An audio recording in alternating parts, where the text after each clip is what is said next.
Welcome to Truth Transistor Radio. This video is part of a series called Once to Die and Then the Judgment. If you haven't started from the beginning, I recommend you go to my channel and find the playlist called Once to Die and Then the Judgment. I get deep into what the Bible says about the sinful condition of man, the way to salvation, and the eternal destination after the judgment.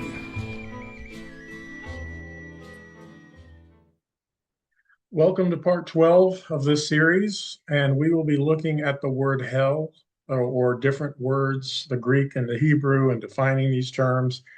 And I'm going to use the King James Version because the word hell is used more or translated more in the King James than any other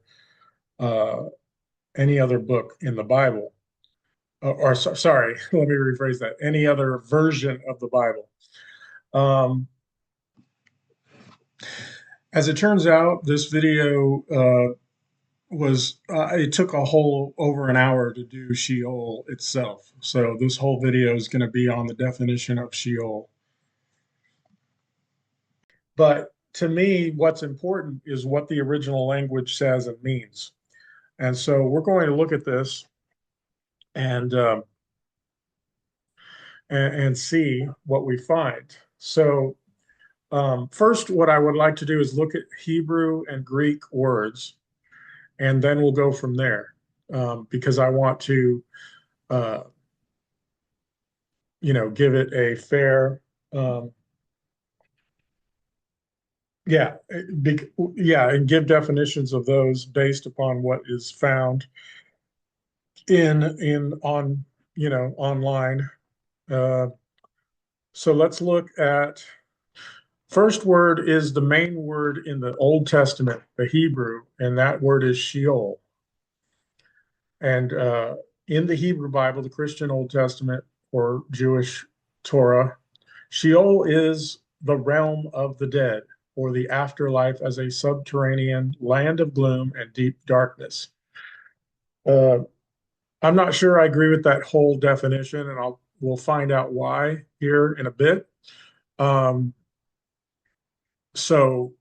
But realm of the dead is where I would leave it. Some say it's the grave, but realm of the dead is probably a better phrase. In the King James Version, Sheol is often translated as grave or hell. So it's kind of interesting that they translate the same word in different ways and different times. So we're going to actually look at the first book in the Bible. I mean, the first place that the word hell is found in the King James Bible is Deuteronomy 32, verse 22. It says, "They have moved me to jealousy with that which is not God. They have provoked me to anger with their vanities, and I will move them to jealousy with those who are not a people. I will provoke them to anger with a foolish nation." That's verse 21. Verse 22, "For a fire is kindled in mine anger and shall burn into the lowest hell and shall consume the earth with her increase and set on fire the foundations of the mountains." Now, I will say that just on the face of it, this could either be, to me, it seems more likely to be annihilation. It's talking about the earth. This seems to be talking about a physical fire consuming the earth with her increase and set on fire the foundations of the mountains. So this seems to be like the destruction of the earth, and they use the word hell, the lowest, burn unto the lowest hell, and shall consume the earth with her increase. So this doesn't seem to indicate any kind of eternal conscious torment. Now, what I would like to do is look at the Hebrew interlinear, and we're going to look down at verse 22 and see what we find. 22. So Hebrew is backwards. So we're looking for a fire is kindled by anger and shall burn to hell. Okay, now what I want to do is look at this word and see when it all is used. To the lowest part of Sheol, that's the New American Standard, hell, Sheol. Okay, and this seems to be talking about a fire that burns the earth, a physical fire, right? And there is this concept that the earth will be burned with fire again. But it's interesting that it uses the word hell here. And I think it's important to know what it's talking about. And if Sheol is the realm of the dead and it burns the lowest unto the lowest realm of the dead, I'm not sure what that means. But again, with the concept of conditional immortality, the idea is that both bodies and souls are destroyed in the lake of fire. So could this be talking about the lake of fire, or is it something else? That's interesting. Then it's used in 1 Samuel 2:6. This is also Sheol. Is that the next time? I'm looking at the concordance. I have a concordance here as well for the King James. And the next time that it shows up here is 2 Samuel 22:6. Okay, so in the King James, it translates the same word as to the grave. And I'm not sure.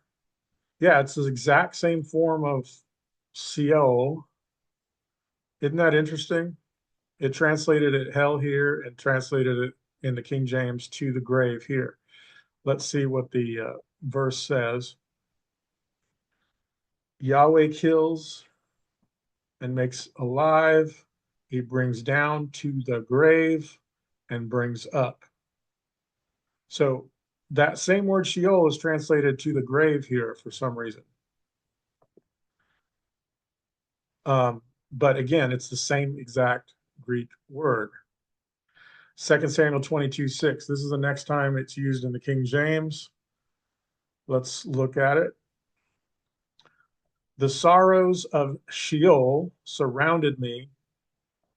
Again, what I want to do is look at all of these from the context of the different views and see what, if any of these indicate eternal conscious torment at all, or which view might it be compatible with. The sorrows of Sheol surrounded me, confronted me, the snares of death. Um, this could mean a lot of things. There's not a lot of context here. What I would like to do is look at the context. Who is this talking about? 2 Samuel 22:6. What I want to do is look at this and let's see who this is talking about here. So verse 6, we want to get context. And David spake unto the Lord the words of the song in the day that the Lord had delivered him out of the hand of all his enemies and out of the hand of Saul. And he said, the Lord is my rock and my fortress and my deliverer. The God of my rock, in him will I trust. He is my shield and the horn of my salvation, and my high tower and my refuge, my Savior. Thou savest me from violence. I will call on the Lord who is worthy to be praised. So shall I be saved from mine enemies. When the waves of death when the waves of death compassed me, the flood of ungodly men made me afraid. The sorrows of hell compassed me about. The snares of death prevented me. So in this case, it's David talking, saying, the sorrows of hell compassed about me. And David being a man of God, or a man after God's own heart, he's considered, I mean, he was a sinner, obviously, but he was considered to be a man after God's own heart. So most Christians assume that he's saved, or, one that had faith.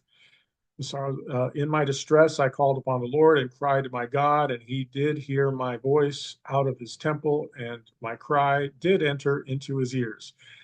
Then the earth shook and trembled. The foundations of heaven moved and shook because he was wroth. There went up a smoke out of his nostrils, and fire out of his mouth. Devoured coals were kindled by it. He bowed the heavens also and came down, and darkness was under his feet. and he rode upon a cherub and did fly. And he was seen upon the wings of the wind. And he made darkness pavilions round about him, dark waters and thick clouds of the skies. So this is seems to be sort of poetic language on some kind of miserable place. But David was there.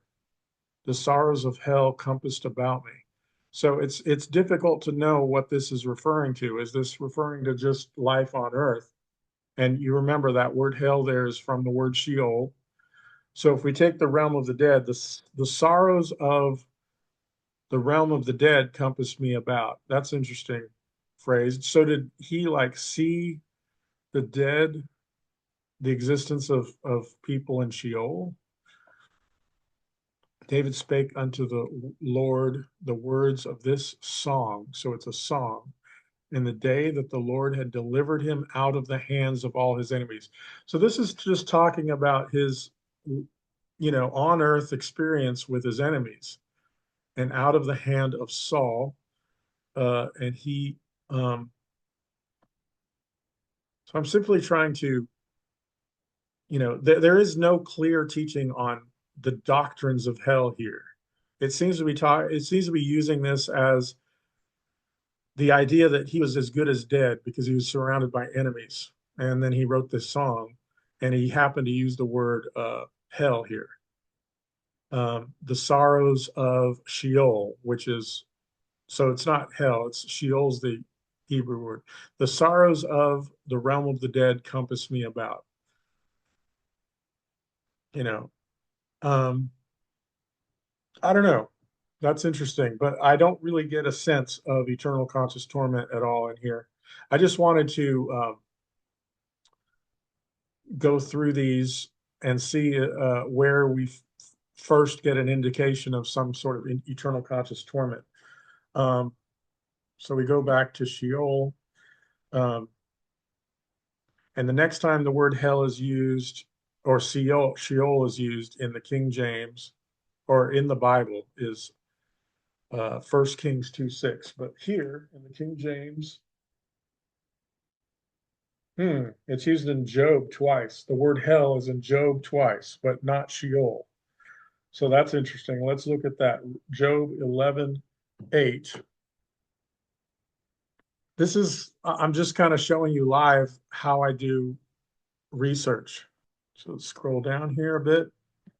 The verse says, "It is as high as heaven, and what canst thou do? Deeper than hell, what canst thou do?" So, no. So let's look at some context. Let's just go back to the beginning of the chapter. Then answered Zophar the Naamathite and said, "Should not the multitude of words be answered? And should a man full of talk be justified? Should thy lies make men hold their peace? And when thou mockest, shall no man make thee ashamed? For thou hast said, My doctrine is pure, am I, and I am clean in thine eyes. But oh, that God would speak and open his lips against thee, and that he would shew thee the secrets of wisdom, that they are double to that which is. Know therefore that God exacteth of thee less than thine iniquity deserveth. Canst thou be searching, find out God? Canst thou find out the Almighty unto perfection? It is as high as heaven. What canst thou do? Deeper than hell. Now I'm curious as to what word is that, because that's not Sheol. Deeper than hell, what canst thou know? So now what I would like to do is look at that in the Hebrew interlinear because I'm curious as to what word is translated there. So the word hell, oh, it is Sheol. That's interesting. Oh, but it's Missael, Miss Sheol. I'm curious. Miss Sheol. Oh, that's something else. These boots are made for walking. Okay. Job 11:8. It's used in Psalms. It's used in Proverbs. Um, but sometimes it just says then Sheol or Sheol. So I really don't know what the difference is. That is above my head. Why, what is the difference between Sheol and Ms. Sheol? Yeah, but as far as what it's saying here in Job 11, what is he talking about here? Canst thou by searching find out God? Canst thou find out the Almighty? Let me see what another translation says, just out of curiosity. Job 11:8 is higher than heaven. What can you do? Deeper than Sheol. What can you do? Its measure is longer than the earth. Is this talking about can you find out the deep things of God? So it's not really giving a theology on hell here or Sheol. It's just saying how deep the things of God are.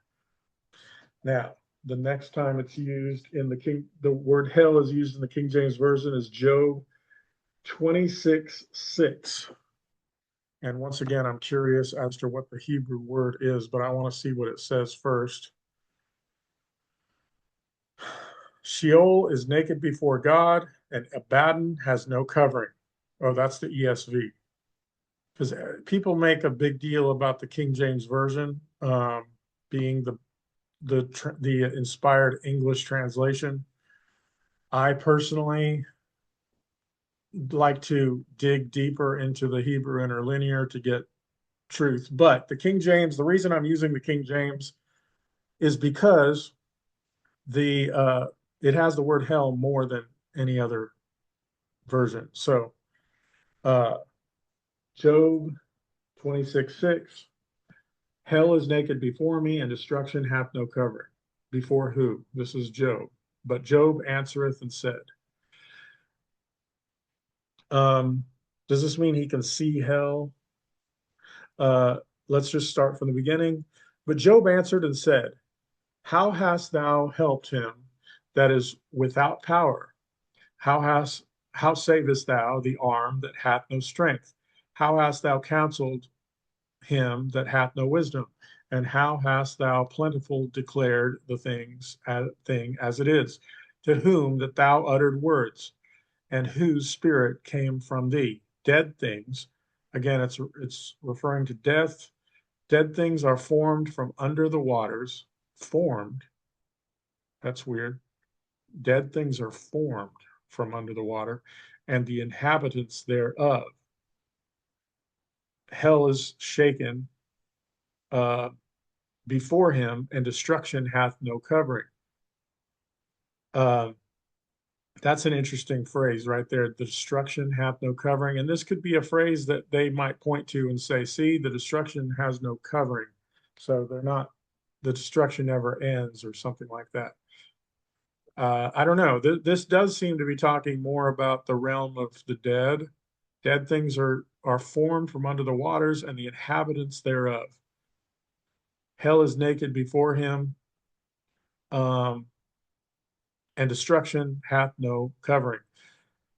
He stretcheth out the north over the empty place, and hangeth the earth upon nothing. He bindeth up the water. So this is talking about creation, but he got into this word hell. And once again, I'm curious as to what the Hebrew word is there. Um, oh, that's not going to help me. So Job 26:6, Hebrew interlinear. Job 26:6, Hebrew. Okay, see what we got here. I'm curious as to what the word for hell is. Sheol. Sheol. That's interesting. For some reason, that didn't show up in the concordance for the Greek words, but it is just the word Sheol. Destruction has covering and no and let's see. Oh, I got to go this way. Naked is Sheol, him before no, and covering has destruction. Or, well, that's not the order we would say it in English, but it is the word Sheol. So when we go back to here, Job 26:6 is not, is it further down? Oh, I guess we haven't gotten to Job yet. Um, okay, so we just haven't, it is in there. It just, we haven't gotten to it yet. First Kings 2:6. Okay, I see what's going on. So in the concordance, First King 2:6 is not there because it's translated to the grave. Isn't that interesting? The exact same word Sheol um, is translated to the grave in this passage. I wonder why. Let's see. Therefore, do according to your wisdom, and not do let go down his gray hair in peace to the grave. That's it's in peace to the grave. When I mean, when I think of Sheol's realm of the dead, I think of all people go there, both righteous and unrighteous. But in this case, the word Sheol is translated grave for some reason. Uh, is it the exact same? That seems like a little different of a spelling. I'm just curious. I'll come back, but this is the same. Yeah, this is the same word. Seal. Well, that's just how you pronounce it, I guess. Um, so in this case, it's translated as grave, so it has nothing to do with, and it's in peace. So it can't be talking about hell the way that we think of it. This is probably referring to the good side, the paradise or whatever, but it's saying in peace. I'm just curious, real quick. I'm going to look up this word and see how it's used. To your fathers in peace, you will be buried. So that can't be talking about the, you know, the doctrine of hell the way people understand it. Now, therefore, not do hold him guiltless, for a man wise you and know what you ought to do to him, but bring down his hair in blood in the grave. So it's translated in the grave once again. So we were looking at 1 Kings 2:9. So I'm just curious about the context here. This is talking about now the days of David drew nigh that he should die. And he charged Solomon his son, saying, I go the way of all the earth. Be thou strong, therefore, and show thyself a man, and keep the charge of the Lord thy God, to walk in his ways, to keep his statutes and his commandments and his judgments and his testimonies, as it is written in the law of Moses, and that thou mayest prosper in all that thou doest, and whithersoever thou turnest thyself, that the Lord may continue his word which he spake concerning me, saying, if thy children take heed to their way, to walk before me in truth with all their heart and with all their soul, there shall not fail thee, said he, a man on the throne of Israel. Moreover, thou knowest also that Joab, the son of Zeruiah, did to me, and what he did to the two captains of the hosts of Israel, unto Abner the son of Ner, and unto Amasa the son of Jether, whom he slew, and shed the blood of war and peace, and put the blood of war upon his girdle that was about his loins, and in his shoes that were on his feet. Do therefore according to thy wisdom, and let not his whore, I don't know what word that is, head go down to the grave in peace. So that's in verse 6, grave in peace. Oh, is that the one we were looking at earlier? 2:9. Now therefore hold him not guiltless, for thou art a wise man and knowest what thou oughtest to do unto him. But his horror, I don't know, head bring thou down to the grave with blood. So the grave is how it's translated here. So this is talking about, and behold, thou hast with thee Shimei, the son of Gera, a Benjaminite of Berharim, which cursed me with a grievous curse in the day when I went to Mahanaim. But he came down to meet me at Jordan, and I swear to him by the Lord, saying, I will not put thee to death with the sword. Um, so David slept with his father. Let's see, verse 10. Um, so it seems to be talking about the death of David here. And I don't think anybody thinks David went to hell the way that they understand it. The word there is Sheol, once again, interestingly enough, translated differently than it is in other places. So far, in the verses we've looked at, the only one that seems to indicate a place of punishment is Deuteronomy 32:22. I think that's correct. Uh, yeah. And it's talking about the earth burning with its elements all the way down to the depths of Sheol, or So let's keep going. Uh, let's go back, and we've looked at those. Okay, we already looked at Job. We looked at that. I think the reason I skipped here is because in the concordance, that was the next one that's translated as hell. I look for Sheol as my home. That's interesting. If I wait the grave as my house. So here it's, yes, Sheol is the grave in this version here. This is the interlinear, but it's at my house in the darkness. If I make my bed, let's look at it. Job, I don't think we've looked at this yet. 17:13. Actually, let's go here. If I wait, the grave is mine house. I've made my bed in the darkness. I have said to corruption, thou art my father, to the worm, thou art my mother and my sister. Interestingly enough, that phrase, the worm, will come up again in other passages. Thou art my father, to the worm, thou art my mother and my sister. And there is now my hope, or where is now my hope? As for my hope, who shall see it? They shall go down to the bars of the pit when our rest together is in the dust. So obviously, this is not talking about hell. It's what I'm curious as to what that word is, the pit, because sometimes people say the pit is another word for hell.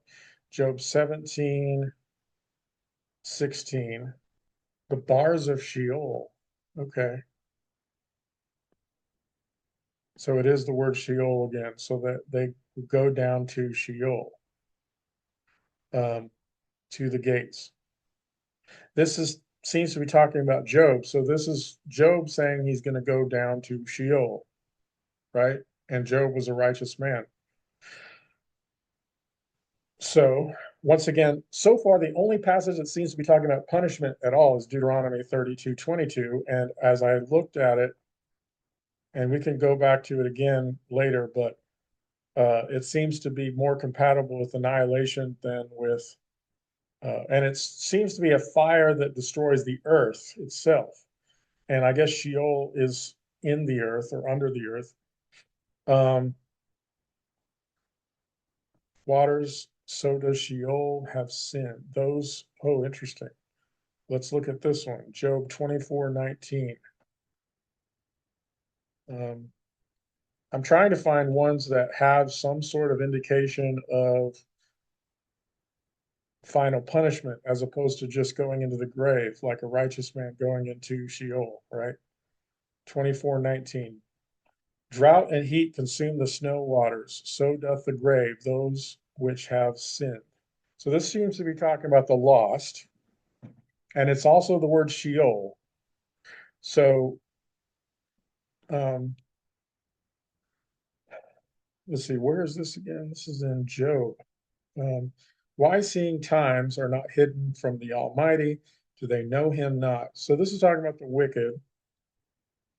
Um, They violently take away flocks. They drive away the ass and the ox of the fatherless. Wicked acts. They turn away, or the needy out of the way. So they pluck the fatherless from the breast, take a pledge of the poor. So again, these are just acts of the wicked. Men groan from out of the city, and the soul of the wounded crieth out. Yet God layeth not folly to them. Da, da, da. The eye of the adulterer. In the dark they dig through houses. So it's more acts of the wicked. For the morning is to them even as the shadow of death. If one know them, they are in the terrors of the shadow of death. Now, some people can point to this and say this is talking about hell. Now, uh, again, the word here is Sheol, which we've already seen that both the righteous and unrighteous go. And I would assume that this could be describing, so verse 19, drought and heat consume the snow waters. So doth the grave those which have sinned. The womb shall forget it. The worm shall feed sweetly on him. So once again, that phrase about the worm, which will come back again, he shall be no more remembered, and wickedness shall be broken as a tree. So it'll be, um, so I'm trying to defer between the waiting place of the dead and the lake of fire. Because usually Sheol is talking about the realm of the dead. Um, drought and heat consume the snow waters. This could be right here talking about the lake of fire. Drought and heat consume the snow waters. So doth the grave those which have sinned. And you remember in the last video we showed death and Hades shall be cast into the lake of fire. The womb shall forget him. The worm shall feed sweetly on him. He shall be no more remembered. Now, oftentimes they say, well, the worm will continue to chew on them forever, a conscious entity forever and ever and ever, but they will be remembered no more. So I would say this, they could use this as a proof text for eternal conscious torment, but it's also compatible with annihilation. The wickedness shall be broken as a tree. He evil entreateth the barren that beareth not, and goeth not, or see, and doeth not good to the widow. He draweth also the mighty with his power. He riseth up, and no man is sure of life. Though it be given him to be in safety, whereon he resteth, yet his eyes are upon their ways. Uh, they are exalted for a little while, but are gone and brought low. So this is talking about the wicked people when they're alive. Oftentimes they're in high places, then they're brought low. They are taken out of the way as all others, and cut off as the tops of the ears of corn. And if it be not so now, who will make me a liar and make my speech nothing worth? So here's the second time that we have found so far from the word Sheol that it is used to reference punishment of the wicked. Deuteronomy 32, I'm going to write this down because these are ones we can look at.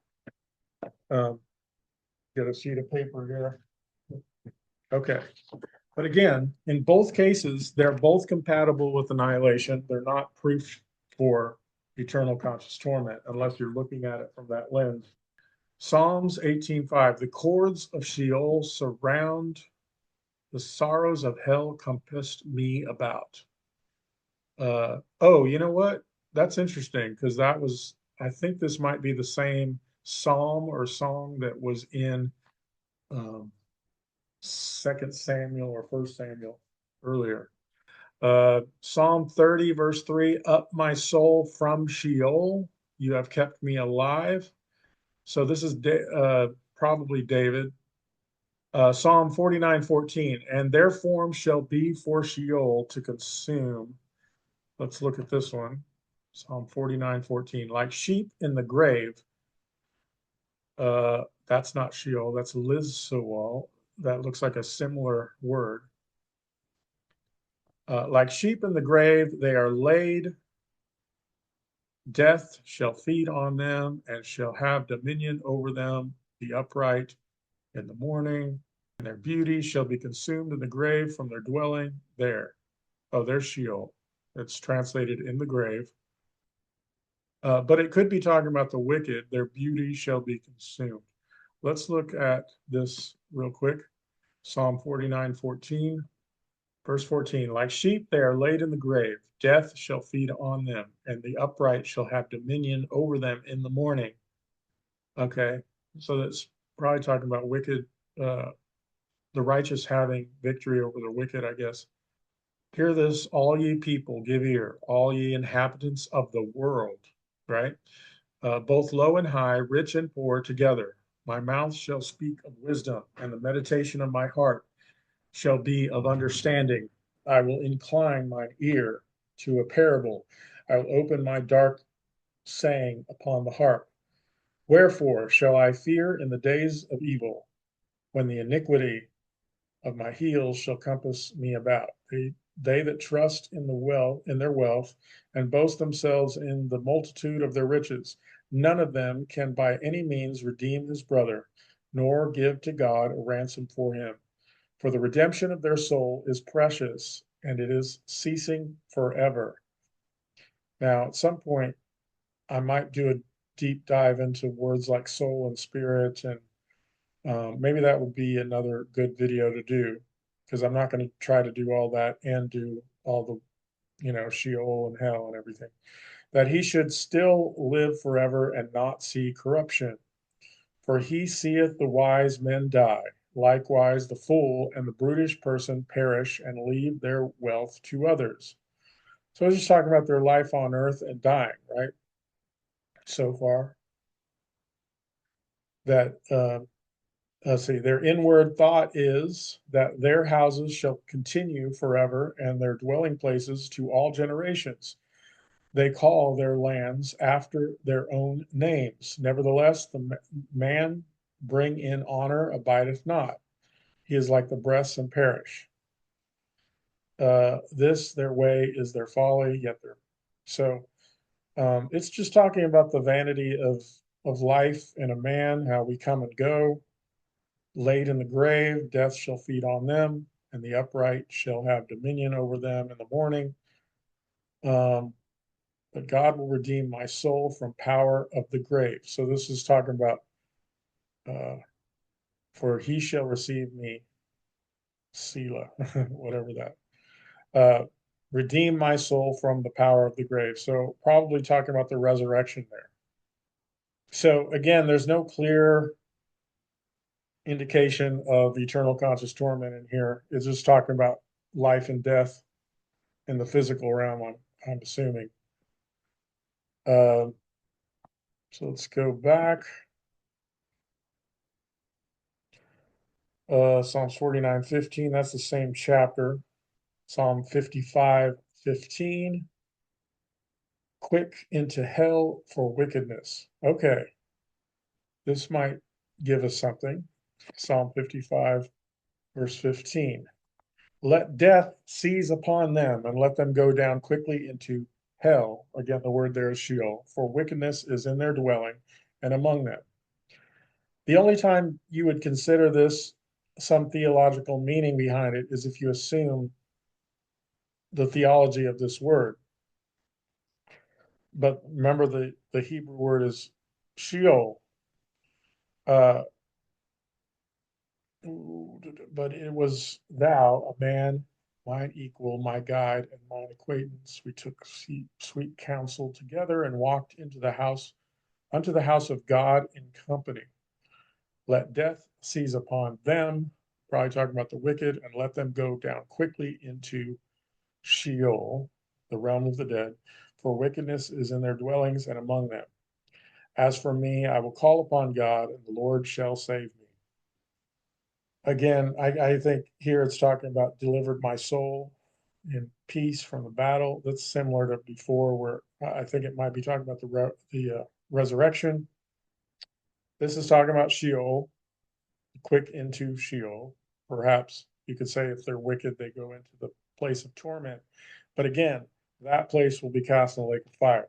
So there's really no clear teaching or definition of what this is in this chapter either, um, in terms of the doctrine of eternal conscious torment. Psalm 89:48, from the power of Sheol, what man is he that liveth and shall not see death? Shall he deliver his soul from the hand of the grave? I'm sure that's where Sheol is there. Lord, there are thy former loving kindness, which thou swearest unto David in thy truth. Remember, Lord, the reproach of thy servants, how I do bear in my bosom the reproach of all the mighty people. Wherewith thine enemies have reproached, O Lord, wherewith they have reproached the footsteps of their anointed. Okay. How long, Lord, wilt thou hide thyself forever? Shall thy wrath burn like fire? That's kind of a phrase that could be talking about his wrath, his punishment with fire, right? Remember how short my time is, wherefore hast thou made all men in vain? What man is he that liveth and shall not see death? Is he just saying in a poetic way that everyone will die? I don't know. Shall he deliver his soul from the hand of the grave? I remember that word is Sheol. So the realm of the dead. Everybody will go to Sheol, righteous and wicked. But again, there's no clear indication of eternal conscious torment there. Psalm 116, verse 3, me and the terrors of Sheol. Okay, this is talking about some kind of torment. Psalms 116, verse 3. I am learning as we go. Like, I've heard all this stuff. I've heard other people talk about the word Sheol and hell in the Old Testament and stuff, and I'm looking at it myself for the first time. I love the Lord because he hath heard my voice and my supplications, because he hath inclined his ear unto me. Therefore will I call upon him as long as I live. The sorrows of death compassed me, and the pains of Sheol gat hold upon me. Gat. I found trouble and sorrow. So this is, I assume this is a Psalm of David, but it doesn't say, but the Psalms are normally written by righteous people, and it's saying that the pains of hell hold upon me. I found trouble and sorrow. Interesting. Then called I upon the name of the Lord. O Lord, I beseech thee, deliver my soul. Gracious is the Lord and righteous, yea, our God is merciful. The Lord preserveth the simple. I was brought low and he helped me.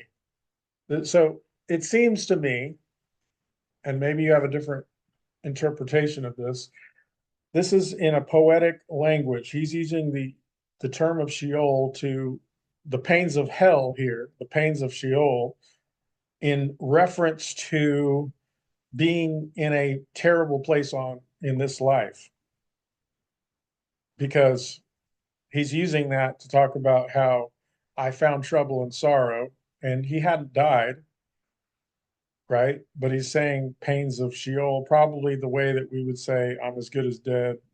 I don't know, like, so that seems to be a poetic way of saying in a terrible situation on this in this life. Psalm 139, it's in the Psalms quite a bit. Psalms 139, verse 8.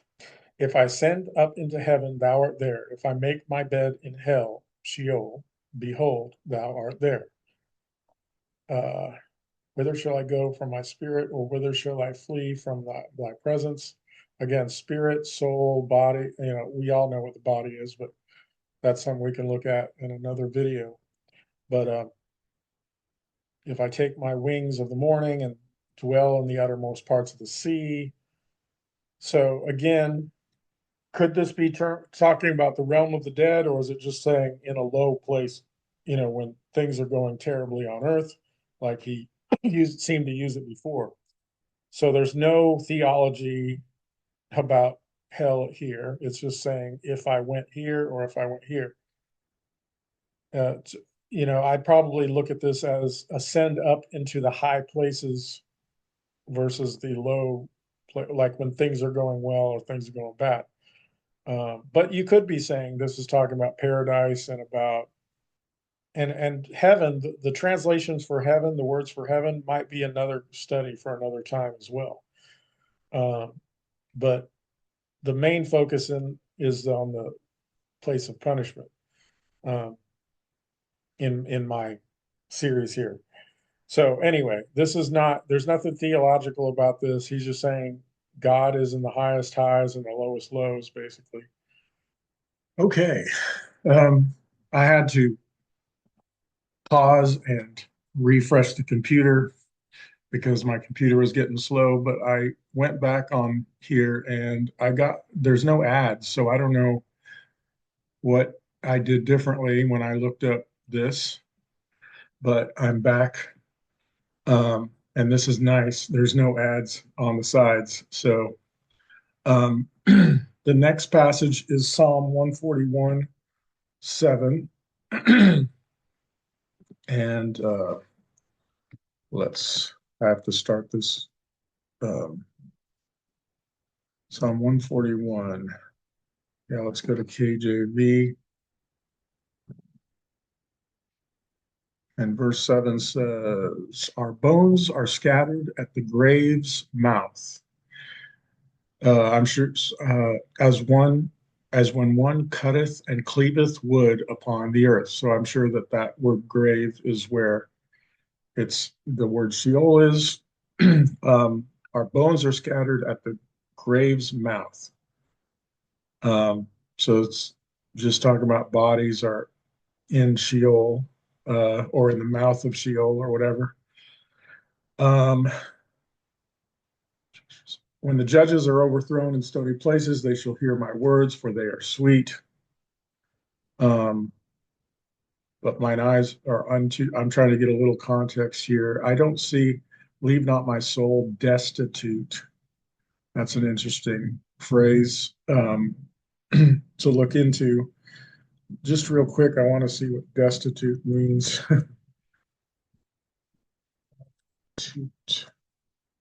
Without the basic necessities of life. Okay, so it's pretty simple. There's nothing deep theological in this that I can see. Um, so we'll keep going. Um, so Proverbs 7:27 is the way to Sheol. Okay, so let's look at Proverbs 7. Now the ads are back. Okay. I thought I maybe went to a different uh, part of yeah, Proverbs 7:27.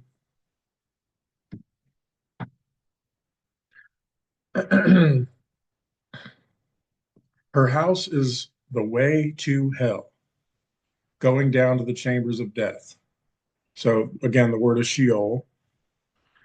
Um, for she hath cast down many wounded. Let's see, going back, I'm trying to get who the context is. Um, for the goodman is not at home, he is gone. Oh yeah, this is the seducer. I have perfumed my bed with myrrh, aloes, and cinnamon. So all it says is that her house, or this is adultery, obviously, that it's talking about in Proverbs, and it's her house is the way to Sheol, going down to the chambers of death, right? So it pretty much tells us Sheol is the chambers of death or the realm of the dead. It's kind of defined there, but we know that word there is Sheol. So It doesn't really define what that looks like here. It just says that takes us to the way of Sheol. And since we know all people go to Sheol, righteous and unrighteous or sinners go to Sheol, there's two sides of that. And we can assume that, uh, well, we're not going to make any assumptions. I was going to say this could be talking about the tormented side, but um, we see examples of like David who committed adultery, right? And he was a man after God's own heart. He had to be forgiven, he had to repent, and all that stuff. But um, anyway, the wages of sin is death. That's another way to see this. But again, it doesn't really get into anything deep on what Sheol is here. So we'll keep going. Proverbs 9:18, verse 18 says, "But he knoweth not that the dead are there, and that her guests are in the depths of hell." Um, let's get some context. A foolish woman is clamorous, she is simple and knoweth nothing. For she sitteth at the door of her house on a seat in the high places of the city to call passengers who go right on their ways. Whoso is simple, let him turn in hither. And as for him that wanteth understanding, she saith to him, stolen waters are sweet, and bread eaten in secret is pleasant. But he knoweth not the dead are there, and her guests are in the depths of Sheol. So this is probably similar to the previous one we talked to. It's talking about this woman given instruction to a wise man, and he will be yet wiser. Teach a just man, and he will increase in learning. The fear of the Lord is the beginning of wisdom, and the knowledge of the holy is understanding. For by me thy days shall be multiplied, and the years of thy life shall be increased. Um, a foolish woman is clamorous, blah, blah, blah, blah. So, again, regardless of what this is, it's not really giving us much. It just says it's warning against the depths of Sheol there. So, um, Proverbs 15:11 is next. Okay, this is Proverbs 15:8, I believe. 15:11. Hell and destruction are before the Lord. How much more than the hearts of the children of men? That's Sheol. Again, the realm of the dead and destruction are before the Lord. Correction is grievous unto him that forsaketh the way, and he that hateth reproof shall die. And annihilationism believes in, the death of body and soul and the final judgment. So, excuse me, there's no indication um, of any kind of eternal conscious torment here. That would have to be read into the word hell here. And that isn't what is explained. So, okay, after Proverbs 15:11, we've got 27:20. Hell and destruction are never full, so the eyes of man are never satisfied. Uh, Hades, or sorry, Sheol and destruction are never full, so the eyes of man are never satisfied. Um, as in water face answereth to face, so the heart of man to man. I think some people could say, see, this says it's never satisfied, therefore hell is eternal. But it's saying the eyes of man are never satisfied, like we're never fulfilled by the lust of life, by the lust of the flesh. That's kind of what I understand that to mean. I don't think that's talking about um, Sheol never being satisfied, but destruction again. They oftentimes will say destruction doesn't mean annihilation, and I think it does. Okay. Proverbs 30:16. The grave, that's probably where the word Sheol is, and the barren womb, the earth that is not filled with water, and the fire that saith not, it is enough. The horse leech. It's hard to get a lot of in the book of Proverbs. There's not a lot of context because these are all short thoughts. The horse. Let me look at the previous verse and see if this is connected. The horse, the horse leech hath two daughters, crying, "Give, give." There are three things that are never satisfied. Yea, four things say not, it is enough. The grave and the barren womb, the earth that is not filled with water, and the fire that saith not, it is enough. The eye that mocketh at his father, and some might say it is that the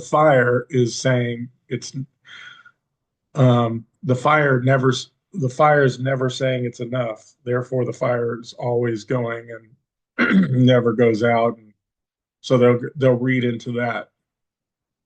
But that could be the same as the phrase eternal fire, which we will look into more in a future video. It looks like in this video it's just going to be Sheol, and it looks like we're almost done with uh, yeah.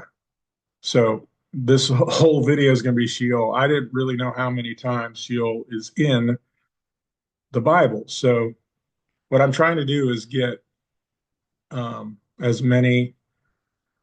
So Isaiah 5:14, verse 14 says, "Therefore, hell or Sheol hath enlarged herself and opened her mouth without measure, and their glory and their multitude and their pomp, and he that rejoiceth shall descend into it."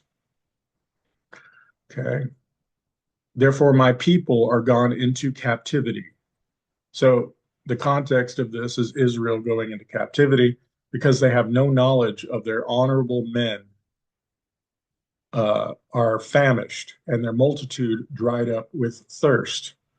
Therefore, Sheol hath enlarged herself and opened her mouth without measure, and their glory and their multitude and their pomp, and he that rejoiceth shall descend into it. And the mean man shall be brought down, and the mighty man shall be humbled, and the eyes of the lofty shall be humbled. But the Lord of hosts shall be exalted in judgment, and God that is holy shall be sanctified in righteousness. Now, if we're going to take this at face value, Sheol, um, Sheol hath enlarged herself. Again, I believe Sheol means the realm of the dead. It is not the lake of fire, it is the waiting place. And I believe they will be humbled there. So I don't have a problem with that in my view at all. I'm just trying to, but I think it almost seems to be talking about Sheol to talk about Israel being brought into Sheol, basically, in a uh, not a literal sense, but the nation of Israel has died, so to speak, because it's in captivity. But I have no problem using this to say Sheol like Hades or the waiting place for the dead. Okay, 14:9, Isaiah 14:9. Hell or Sheol from beneath is moved to thee to meet thee at thy coming. It stirreth up the dead for thee, even all the chief ones of the earth. It hath raised up from their thrones all the kings of the nations. Um, let's go and get a little context here. The Lord hath broken the staff of the wicked and the scepter of the rulers. He who smote the people in wrath will with a continual stroke. He hath ruled the nations in anger, is persecuted, and none hindereth. The whole earth is at rest and is quiet. They break forth into singing. Yea, the fir tree rejoice to thee, and the cedars of Lebanon, saying, since thou art laid down, no feller is coming or has come up against us. Sheol from beneath. is moved for thee to meet thee at thy coming. It stirreth up the dead for thee, even all the chief ones of the earth. It hath raised up their throne from their thrones, all the kings of the nations, and they shall speak and say unto thee, Art thou also become weak as we? Art thou become like unto us? So it seems to me it's talking about how every person, regardless of what their status on earth is, will be brought low to the same place of Sheol. And in the context of the wicked, I have no problem with that being um, talking about a place of punishment in a waiting intermediate place. And there's no indication in that passage of eternal conscious torment at all. 14:11, it's the same. 14:9, and then 14:11, it's used again. Oh, it's probably to the grave. Interesting how it uses the word hell here and grave here, but it's the same exact Hebrew word, and it's in the same chapter. The pomp is brought down to the grave, and the noise of the vials. So that's one of the inconsistencies in the King James Version, I think. I would prefer them just use the word Sheol, right? 14:15, same chapter. Yet thou shalt be brought down to hell. Now it's back to the word hell, to the sides of the pit. And the pit is another word we haven't um, looked at, but that might be an interesting study on its own as well, because we've seen that word pop up a few times already, and I'm curious as to what that means. Maybe that's the bad side of Sheol, right? The where the rich man goes. 28:15, Isaiah 28:15. Because ye have said, we have made a covenant with death, and with Sheol are we at agreement. When the overflowing scourge shall pass through, it shall not come unto us, for we have made lies our refuge, and under falsehood have we hid ourselves. Let's see what the context is here. Anything given, or with stamping lips and another tongue will he speak to this people. What people is he talking about? Woe to the crown of pride, to the drunkards of Ephraim, whose glorious beauty is a fading flower, which are on the head of the fat valley. So I assume this is the context of who we're talking about, these wicked people of Ephraim. So again, this is talking about wicked people. And again, I have no problem with that. As I've explained in my view, there's again no indication of eternal conscious torment in this.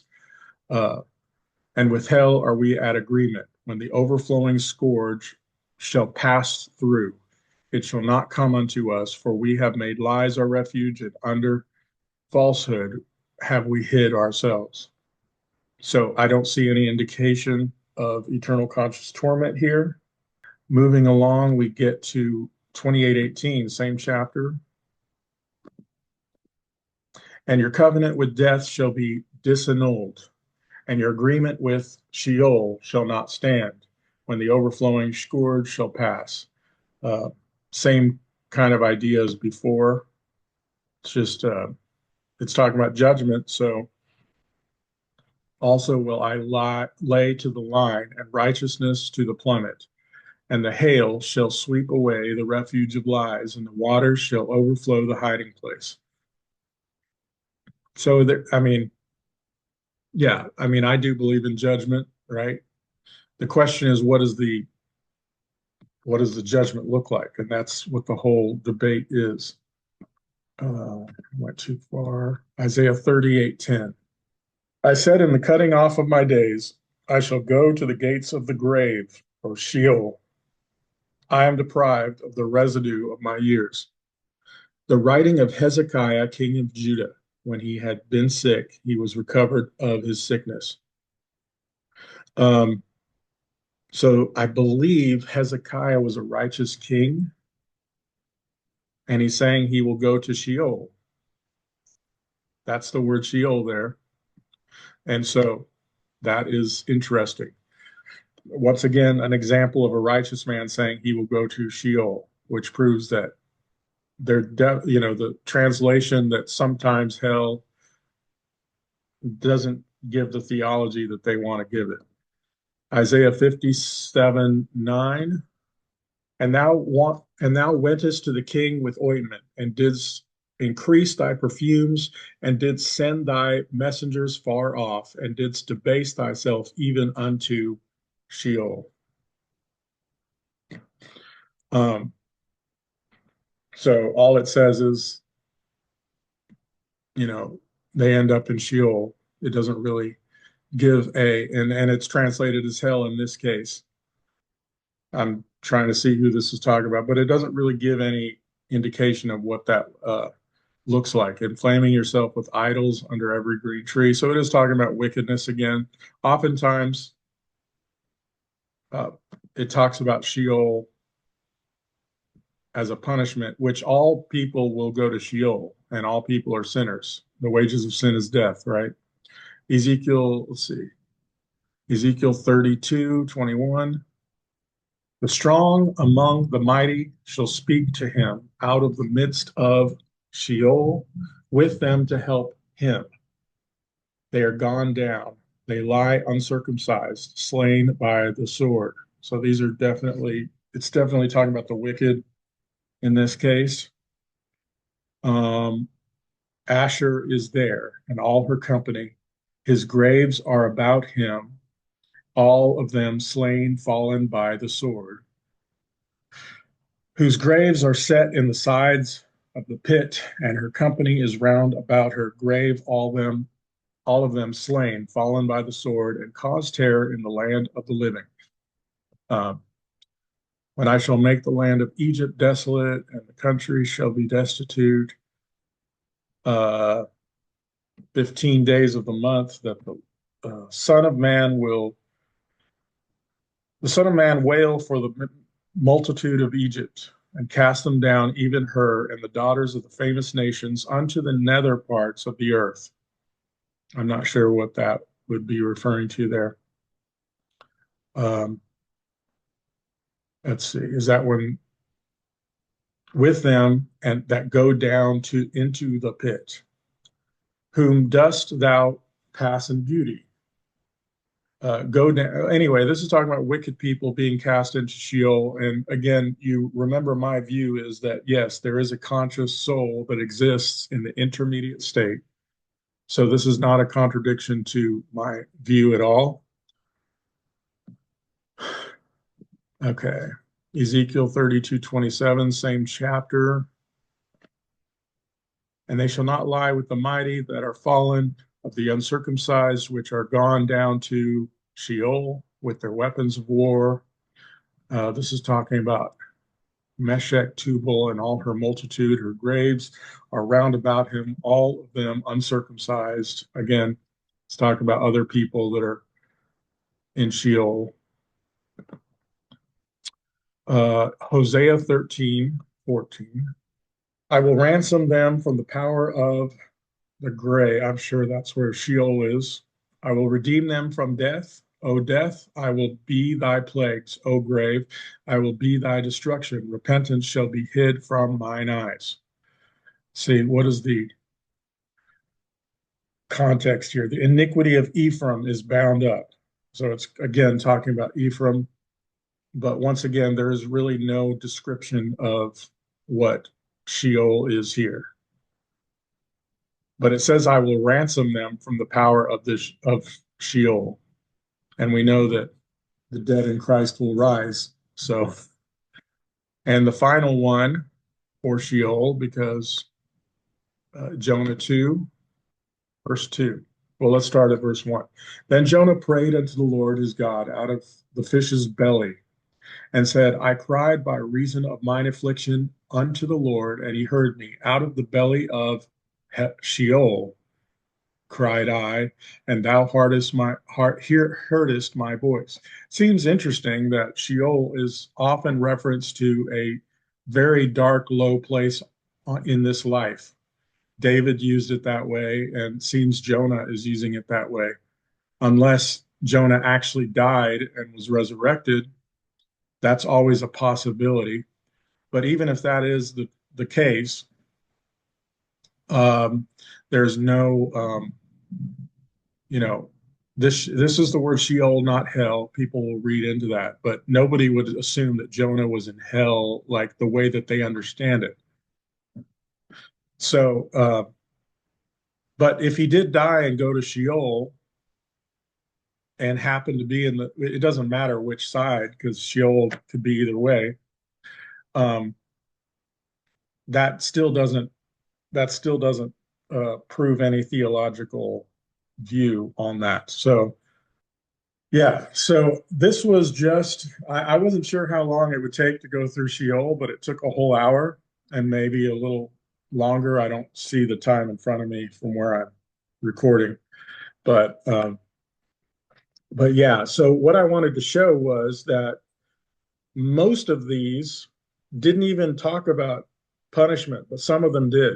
And I was more concerned with what they had to say in terms of Sheol. So that's one thing I wanted to point out here on Sheol is that um, it doesn't mean what uh, it doesn't have a theological meaning that people want to say. And it's interesting that the King James translates it differently in different passages, and it's the same exact word.